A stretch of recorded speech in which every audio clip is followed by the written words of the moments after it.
Hey guys, this is EckhartsLadder. Hello and welcome to another Star Wars Legends lore video. Or, well, not quite. Today's content will be a little bit different than usual. Instead of breaking down the hard facts around Star Wars ships, today I want to look at 5 that are my personal favorite. Not only because this is a question that I get asked all the time, but also because I'm currently experiencing the tail end of a hurricane which has me without power and without mobile internet. Hopefully by the time this video goes live, that will be fixed. Nonetheless, I need to put some stuff out where I can just talk. Anyway, today we'll be talking about 5 of my favorite Star Wars Legends capital ships, and of course, just like children, it's very hard to narrow down your favorites when talking about something like this, but I've at least chosen 5 that I really like from across the spectrum, and starting off is the Karelian Corvette, the CR90. If I had to choose any Star Wars ship to captain with a small crew, it would be the CR90. They have an iconic design, they're made with robust Karelian engineering, and they're a Corvette packed with turbo lasers and laser cannons. The thing that I really like about the CR90 and that sets it apart from other similarly sized ships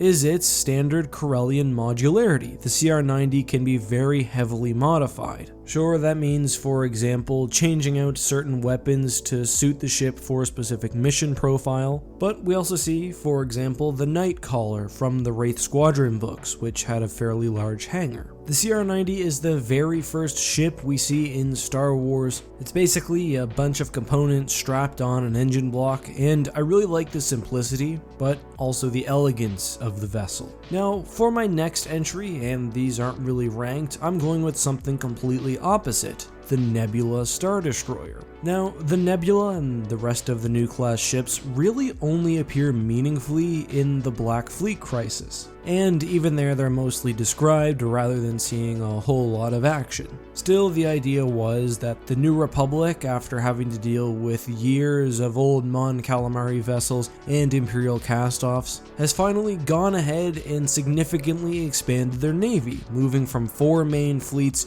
and creating a 5th. This 5th fleet was made up of all new class vessels, including the Nebula Star Destroyer. Now, the Nebula is described as being basically a beast. It's much smaller and more mobile than, say, an Imperial 2, but packs a lot more firepower with better shielding and generally better energy production. Still, with all that, it manages to pack in 5 squadrons of fighters, and the cool thing is these were state-of-the-art New Republic starfighters from E-Wings to K-Wings. And the Nebula and really all of the 5th fleet and the new class ships, which were designed in '96, fit nicely into later lore, which saw the Empire and New Republic / Galactic Alliance move away from large and sort of inelegant Imperial designs like the Imperial Star Destroyer into more practical ships like the Turbulent or the later Pelion class. I also like for the new class ships that they're basically built off several bodies depending on class size. For example, the Nebula is very similar to the Endurance, with the latter simply being geared more for starfighter carrying. I think it's a reasonable way to sort of design ships, especially if you pump them out on a large scale. The only thing that I don't like about the Nebula, and we see this a lot in Star Wars Legends, is that the ship talks a big talk, but we don't really ever see it in action. We don't hear anything about the New Republic's Nebulas, say, during the Yuuzhan Vong War. But that doesn't detract from my overall love of the vessel. Next up, we have the Allegiance Star Destroyer, which first appeared formally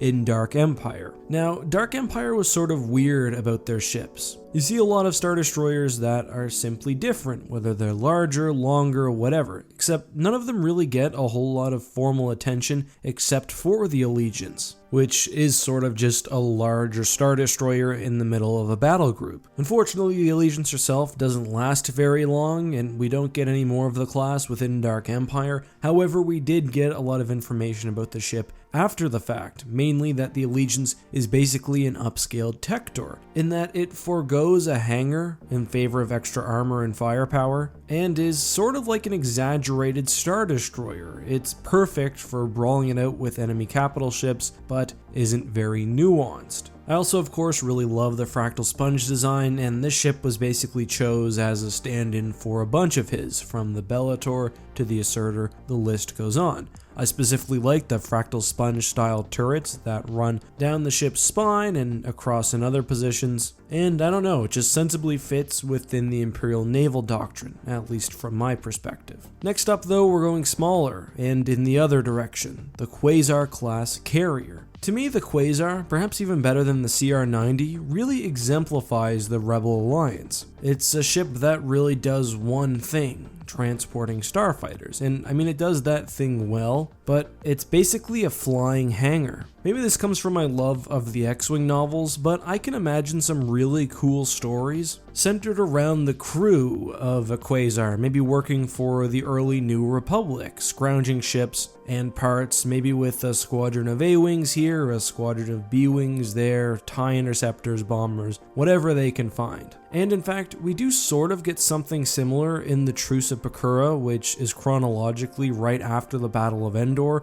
where Luke Skywalker is sent off with a small task force and forced to deal with an alien threat. Leading the task force is Luke's command ship, the Flurry, and it's interesting because once in battle, he can't really do a whole lot besides give some direction to his pilots. The Flurry only has very little weaponry, and it is eventually destroyed by a Karelian Cruiser. I always thought mismatched Rebel fleets were cool. You've got a CR90 here, a Nebula and B there, maybe a Quasar and a Dreadnought, but I don't really know what I like about this ship specifically. Other than that, well, I do like it. Anyway, we have to end off with, of course, at least one Mon Calamari Cruiser, and it was pretty tough for me. I quite like the MC-80B, which was the Mon Calamari's first attempt, I guess, at making a post-Endor capital ship to help the New Republic. And of course we have the Mon Ramonda, which served in Solo Command in the Wraith Squadron books, but I actually personally prefer, I think, the MC-90, which was truly the Mon Calamari's first crack at making a fully militarized warship, rather than refitting civilian vessels. I love the design of the MC-90, it's a bit more standardized than we're told other Mon Calamari cruisers are, although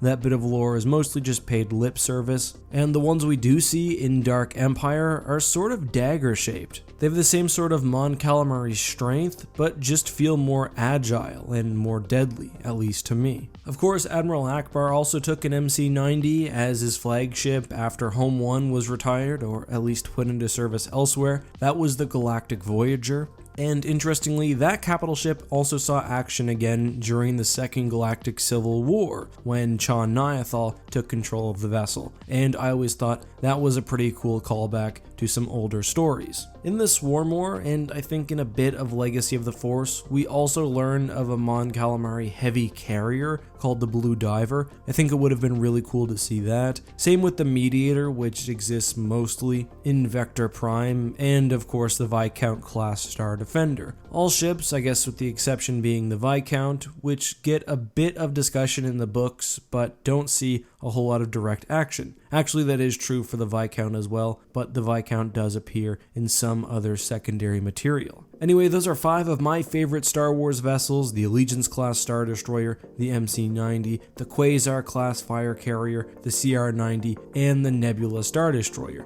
Now again, I did try to pick ships that were different from each other, and I tried to stay away from some of the more obvious choices, like the Venator, the Providence, the Liberty class, etc. Anyway, that's all I have for now, but I do want to thank once again Corey and Charlie, who really helped me out with yesterday's upload. It's been super stressful for me as a YouTuber to experience this power outage because, well, I can't do my job. And it's not like when you have a normal job where you're salaried or you get paid either way, or you can make it up by taking extra hours. If you miss time on YouTube, then the algorithm punishes you, and this channel has given me so much in my life that I hold it very dear. So thanks to everyone who stuck around, and thanks to all of you who've made it to the end of this video, which I know is a bit less sort of significant or at least lore filled as some of my others. As always guys, have a great week, and may the Force be with you.